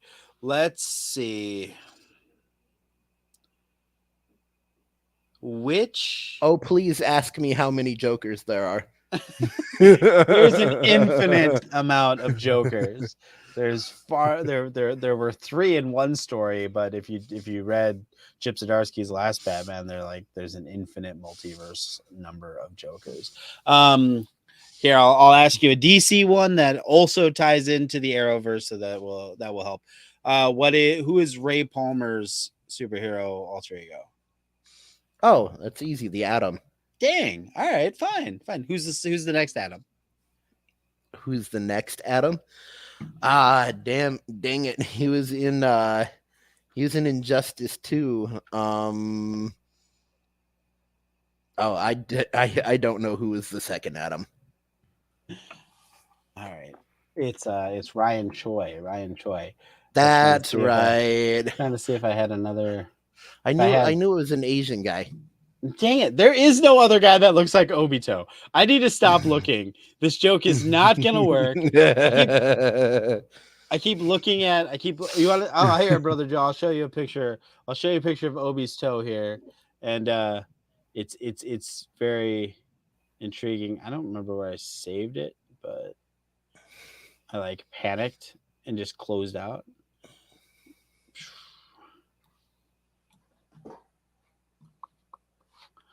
All right. I will get that ready. Afro, why don't you tell me, or why don't you ask, or why don't you tell me like Victor asked, Demon Slayer. I have happened to have heard of this one because I have been in a Hot Topic. And actually Nick Comic Culture, I was just at a convention with him in Alabama a couple weeks ago, and his daughter cosplayed as a character from Demon Slayer, a weird little demon girl in a box. So so can you tell me a little bit more about it other than weird little demon girl in a box? That's actually one of the two main characters. That it seemed like as I was looking at this demon girl in a box, I thought this is somebody that the entire show should be built around. So I absolutely love the show Demon Slayer. And don't want to throw Victor under the bus, but like he's kind of a weeb because he only likes Demon Slayer and like doesn't watch anime at all outside of it. But anyway, so Demon Slayer is a great show. And I mean, the premise is just that demons are a threat to the world, and anyone who's been affected by them like hurting their families or just has a reason to want to become a demon slayer goes and becomes a demon slayer. And how you do that is you have to you have to train, and you have to do what's called final selection, which is you have to endure a week in the mountains with absolutely nothing but your Nichiren sword, which is the only sword that is able to kill a demon, and you can only kill a demon by chopping its head off with a Nichiren sword. So that's complicated enough. So anyways, you have to survive a night on a mountain that is the mountain is surrounded by wisteria flowers, which demons absolutely cannot stand. And so they pretty much created an arena of demons, and so you have to survive a week in there fighting off demons, and if you do, you will be allowed to join the Demon Slayer Corps and officially start fighting demons. And the art style is absolutely beautiful, and that's specifically because how they fight is each demon slayer there's a few different types of breathing techniques that these demon slayers do, and they alter the body movements when they are fighting. And so the one that Tanjiro, the main character, starts out using is called water breathing. And there's a bunch of different techniques, and there's even techniques that other demon slayers have invented, which See, that's not even difficult, because one time I fell in a lake, and then I did that water breathing thing just naturally. So real quick, brother Joe, see this swirly eyed guy right here? This is him. This is Obito, and yeah, it's this is him when Obito. he was a kid. Apparently, as I'm looking at these That swirly eyes, that's definitely what? Obito as a Oh, child, right there. So, that is hilarious. and then we talked about this nine-tailed fox. That's him right there. That's him right there. So, um, but yeah, so Demon Slayer is about Tanjiro, his journey to becoming a demon slayer, and how he was affected by demons was his entire family was slaughtered by a demon, and then the demon turned his sister into a demon, but she had a strong enough will that she is able to control her demon side. And demons cannot be out in the daylight or else they die. And so she has to be kept, or Tanjiro protects her and keeps her inside a wooden box that he carries on his back. Um, and so she's able to suppress her appetite for human blood, and to make up for not consuming blood, she heals by sleeping pretty much all the time. So she sleeps during the day, and then at night she can come out. And um what's interesting is that his sister Nezuko, who is kind of a half demon, she is considered a full-fledged member of the Demon Slayer Corps. okay, all So right.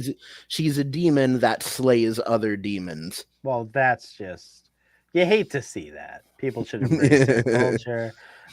So I was wrong, brother Joe.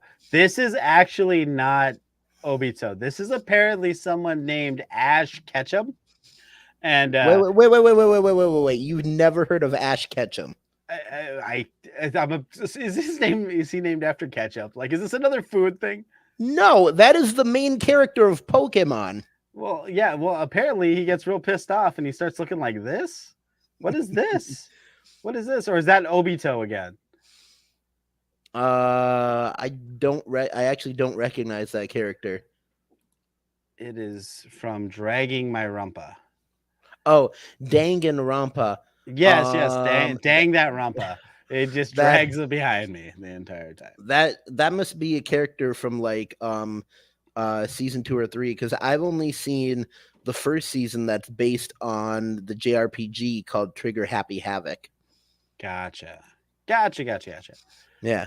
All right. Well, it's still Ash Ketchum. I don't care. They're all Ash Ketchum. Obito is also Ash Ketchum. We are Pokemon has taken over the entire anime universe. I think that needs to be put down in like a quote somewhere. Obito is Ash Ketchum. You know what? I'm willing to do it. If Island I'm Boy gonna Manuel 2023. I'm gonna call Shonen Jump, and I'm gonna see if I can get an interview. And I'm gonna be like, everything you think you know about anime is wrong. I'm about to blow your mind here. They are all Ash Ketchum. Everyone in anime is Ash Ketchum. This right here is my Council of Ash, and the Ash Air Force energy. What's crazy, what a lot of people don't know, is that Obito is actually Ash and Brock smashed together when they do a fusion technique right there. So wow. It's insane. It's insane. So all right. So we talked about Demon Slayer, we talked about Ruby, and I think we've gotten into to this really crazy conspiracy here, where I'm pretty sure all of anime Japan is just full of Ash Ketchum. I've never been there, so you can't prove it wrong. If we've never been there, we All have of no Japan idea. is ash It's ketchum. just Ash Ketchum, the entire place. You know, Oh, that's that's horrible. We're gonna get so many Japanese people who are just like, I am not Ash Ketchum. they're going to be way more offended by that accent than they were ever by being called Ash Ketchum. They were Yeah. like, "What's wrong with being Ash Ketchum? He wants to be the very best. I want to be the very best." All right. Yeah. Oh man. They're gonna be like that. I, They're gonna be like that accent though, bro. You know, the Ash wanted to accent. catch them all. You about to catch these hands, and I don't want to go down that road. I don't want to go down that road with the entire country of Japan. I've seen their animes. My ears would bleed from the screaming. Just the before we fight. I can't do it. I just can't do it. That is hilarious. Um. Oh, what was I? What was it? What was I gonna say? Yeah, we did.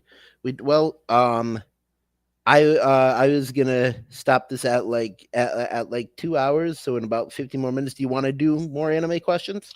I'll take another anime question. Okay. So give me a series, and I'll give you a question from that series. Let's go Full Metal Alchemist. Full Metal Alchemist. All right. The Here's only one. only anime that I own. So I hope I get it right. How is a homunculus created? A homunculus is created when somebody goes through the gate.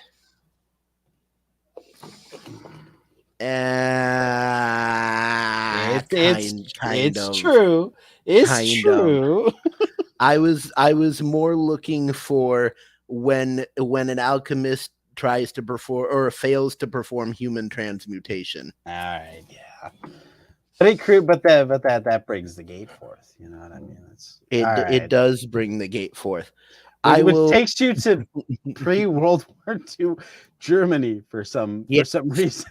It's so weird. I actually watched I watched Full Metal Alchemist. I haven't watched Brotherhood.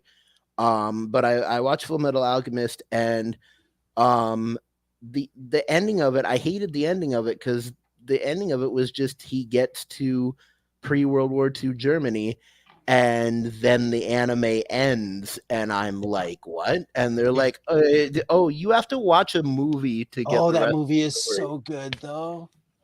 That's so Conqueror good. of Conqueror of Shambhala. Right? Shambhala. Oh, it's so good. Yeah, it's so good. I still have to watch it.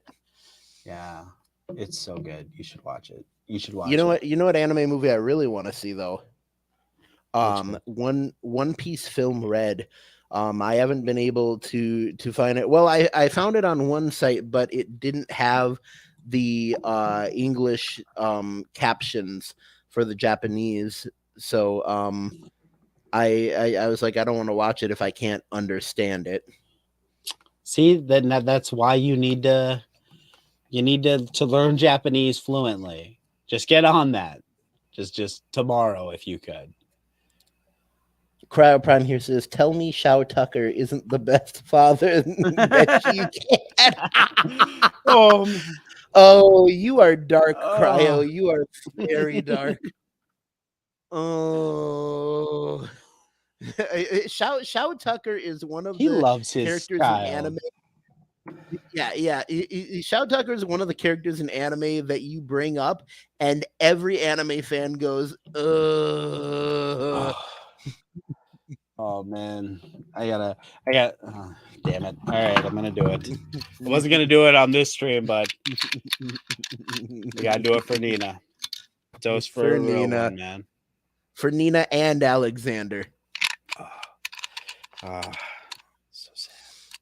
sad. Speaking of like horrible experiments, one of my favorite animes is very big on body horror. It's called Parasite the Maxim. Parasite the Maxim. Have you ever heard of that? No. Oh, Parasite the Maxim is very good. It's pretty much about an alien invasion where a whole bunch of aliens come from space and they invade people by when they're sleeping by like burrowing into their brains through their ears. And so the story is about the main character, um who I believe his name is Shinji or Shinichi, something like that. But anyways, the alien can't get into his brain because he's wearing earbuds or headphones while he sleeps, and so it goes into his nose. And the alien travels to his hand, and so in like in a successful like takeover of like someone's full brain, it would turn the human into pretty much a weapon. And it turns like their face can split apart and turn into blades and stuff. But the main character, since the alien only got into his hand, the alien can only control his hand. And so he can turn his fingers into like blades and stuff. And he and the alien, who kind of starts to see humanity as a good thing, they start fighting back against the other aliens that are evil. See, I feel like that's a prequel to Chainsaw Man. I feel like that's exactly what that is. Yeah. Um, Uh, brother Joe. If Voltron was an anime, that's the one I watched back in the day. Voltron. I think the old one was an anime, but I wouldn't call the new Netflix one an anime. how come? Yeah. What did Trick say? Shot for those. Yeah. But I wouldn't call the new Netflix Voltron an anime just because it's done by a Western team, and I know that sounds racist, but I mean, like it's done by a Western team, and it doesn't have the big eyed anime style.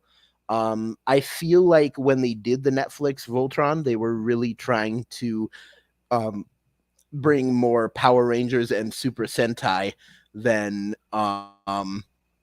than anime. And I know Power Rangers and Super Sentai is from Japan, but yeah, I wouldn't call the Netflix one anime. Okay. Okay. Yeah. Is that the same reason why Ruby doesn't qualify? Give Rooster Teeth make? I It's the mean, same reason that Ruby didn't used to qualify. Um, but now, like I was saying, now since there's so many animes that are CGI, um, I would include Ruby, and Ruby is different because yeah, it's made by a Western team, but Ruby does have they nailed the Japanese style of like big eyes, sharp chins, stuff like that. Because I mean, honestly, if the Netflix's Voltron gets to be anime, then we have to say stuff um like She-Ra. The new She-Ra is anime, and the new He-Man is anime, and we can't just let all those be anime. Castlevania, the new Castlevania, I will count as anime. okay. Yeah. All right. Because I mean, I'm looking at. I didn't watch Legendary Defender because I'm not a Voltron kid. You know, I didn't watch a lot of Voltron growing up or anything. But Yeah. like, I mean, that looks pretty anime-ish to me. Yeah. You know. But Yeah. I mean, different strokes. absolutely, Yeah. absolutely. All right, all right, all right. Uh, I will concede to your gatekeeping, my friend. I will succeed. No, I'm just kidding, just kidding. Um, because yeah, because I'm like looking at that, and then I'm looking at this one. Do you want a My Hero Academia question? I would love to, because what I love about, yeah, because I mean, Super Crooks. I mean, if I'm looking at these two, if one's an anime, anyway, if one's an anime and one's not, but I do see what you're saying about the Western studio, if that's what makes Yeah. a difference. All right, so let's do this then. Let's do this. Ask me a My Hero Academia question. Okay. If I get this one how right and how I didn't get the other ones right on DBZ and Full Metal, just so you know, I'm flipping this table. okay. Um okay. Scale of 1 to 5, how hard do you want the question to be? Oh, it doesn't matter. Twisters had me watch the show. I watched like 6 episodes of it. I still don't know what the heck's going on. Oh, So okay. let's continue. Um all right. Uh okay. Um what is the name of the attack that Bakugo uses against Urahara during the sports festival? Or no, Bakugo uses it against Todoroki at the sports festival. What is the name of the attack? This is a trick question, first off, because I happen to know for a fact that Bakugan is a completely different show. And I have no, and it's, as I have no idea about a Todoroki. I'm gonna go. It is, I'm gonna go with, eats a boy, eats a pizza, eats a me Mario. Eats a boy, it's a No. pizza, it's a me Mario. That's what I'm The going with. name of the attack that Bakugo uses is Howitzer Impact. Oh, what is this? Now you're gonna use English words? Oh, I knew it was howitzer impact. I just couldn't say it in Japanese. All right. Okay, okay, What's okay, Deku's most okay, powerful? Okay, let's see if you can answer this one here. What is okay. Deku's most powerful quirk combination? What is Deku's most powerful quirk combination? Nope. I played many an Ocarina of Time, and I happen to know that for a fact that when I read that on Zelda, it's Deku. So Deku. It's pronounced Deku. Nope. Okay. What is Deku's most powerful quirk combination? I would probably say the combination he used while fighting the Lady Nagant, which was a combination of using so he used full cowling, and he also he put Fajin into both his legs. So yeah, he used Fajin and full cowling, which is full cowling was at 75%, and by using both of them together, he managed to go faster than a sniper bullet, save Chisaki, break Lady Nagant's arm, and create like 3 sonic boom rings, and he called it faux 100%. Yes, that is 100%. Yeah. And an answer, I couldn't tell you if it was right. I at my age do no longer use Fujin in my legs because I don't even play Mortal Kombat 4, but I do use Bengay very often. So that sounds like an awesome attack. Cryo, if you're in the chat, let us know if that's correct. We'll have Afro waiting here with bated breath. Really quick, here's something you'll like. Uh so uh what so in the English dub of My Hero Academia, what Todoroki's voice actor, who is another character in another anime that Todoroki's voice actor also plays? In another anime? Yeah. Tenchi Muyo. Maybe, but I was thinking more of Gara and Todoroki's voice actor is the same. Is it? Yeah, I can actually recognize it because he does the same thing with Todoroki. He goes, "I never liked my father." That's who I was thinking about. I was thinking about that's why I had the Gara connection with Obito, because Todoroki and Obito remind me of each other. They got like Well, yeah. lines.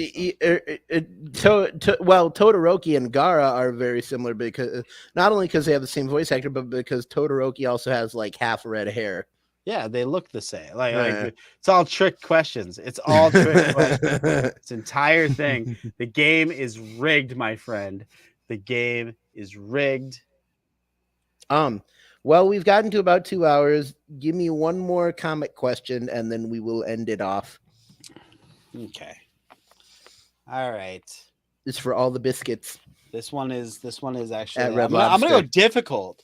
I'm gonna go difficult because you were kicking my Oh ass with boy. questions tonight. In what comic did Green Lantern first appear? Oh. In what comic did Green Lantern first appear? Trick question. It was Green Lantern #1. No, I'm just kidding. I am going to say. I'm gonna say that I'm gonna ask Google. No, I'm just kidding. I'm gonna say Green Lantern first appeared in Detective Comics #107. So incredibly close. It was All American Comics #16. All American. Okay, yeah, In 1940. All Well, American. it's kind of a trick question, right? Because I didn't specify which Green Lantern, I Yeah, was talking about. You could have been yeah. like, You because didn't you didn't tell you me could if have it been was like DC, DC Showcase for Hal yeah. Jordan or Was it something. Hal Jordan, John Stewart, Guy Gardner? It was none of those. It was Alan Scott would have been first Green Lantern. Oh. But Name 3 Green Lanterns. They were all the wrong one. all the absolute wrong lanterns. There's two. The number of Green Lanterns is too damn high. Oh. All right. Yep, that's just way too many Green Lanterns, and that's a problem that we must rectify. It was a very good book though this week. If anyone is looking to jump on, it was Ryan Reynolds. It was Ryan Reynolds. It was Green never Ryan Reynolds, never Ryan Reynolds. But Green Lantern issue #1, Dawn of DC. Jeremy Adams put out a heck of a book last week. Definitely going to want to jump on that if you want to get in on the ground level of a Green Lantern book. But you're not jumping into like a retelling or a reorigin or a reboot. You're just jumping into a really good story with a really good jumping in point. So I think if you're fans of Hal Jordan, you definitely owe it to yourself to go and check out Green Lantern issue #1 by Jeremy Adams. Here's the bottom line, and the consensus and the real conclusion we've gotten to today in this conversation, folks, is that all of anime is Ash Ketchum, and all of American comics is Green Lantern. Everyone's just Green Lantern. Every one of them. Every variation is just some other construct created by a colored lantern of some sort out there in the DC universe proper. Ash Ketchum and Green Lantern, but originally it was it was Odysseus from Homer's The Odyssey. Absolutely. You know what we were watching? If you want, we were talking about Coen Brothers movies, and it's like you can find the Odyssey in just about every single one of them if you try hard enough. Very nice. Well, just before we're done, just checking out the chat and stuff, make sure nobody really got missed. Brother Joe says that DC Showcase came to mind. Yep. That's first appearance of Hal Jordan. Very nice. That is all that we have for today. This was a long stream, but it was a great stream and full of content. And heck, this was so good, I would go back and watch it. I would too, if for no other reason but to see me mess up a whole bunch of questions. An entire lot of questions. Like, I'm gonna have to go and watch anime now and get caught up. What do you mean no? Shouldn't I? Nah. Should I watch anime? Why not? Is it more entertaining for me to look like an idiot? Is it more entertaining for me to talk to a fake Afro X on my screen? Oh, all right. You know, just go. Just go. I didn't time that right at all. I feel like this is the moment where I should say I'm not the dummy, you're the dummy. But yeah, anyways, that's all we have for you tonight. Thanks for watching. Make sure to check out my show, Taku Odyssey. Make sure to check out Cryo Prime Show, Cryo's Cool World. Make sure to check out Chamor Show, Nerdtastic News. But yeah, Nerdtastic News channel that I'm collaborating with. It's a great channel. Make sure to check it out. But yeah, do you know the do you know my outro good enough to say it, Manuel?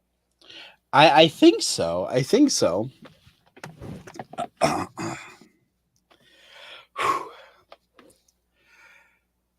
Don't stop YouTubing, YouTubers. Don't fight the fro, and always remember to stay legendary. That's right. It's keep YouTubing. But yeah. Yeah. I always default to Journey. In my head, I hear, don't stop YouTubing every time. Don't stop YouTube. All right. Stay legendary, everybody. See you next time.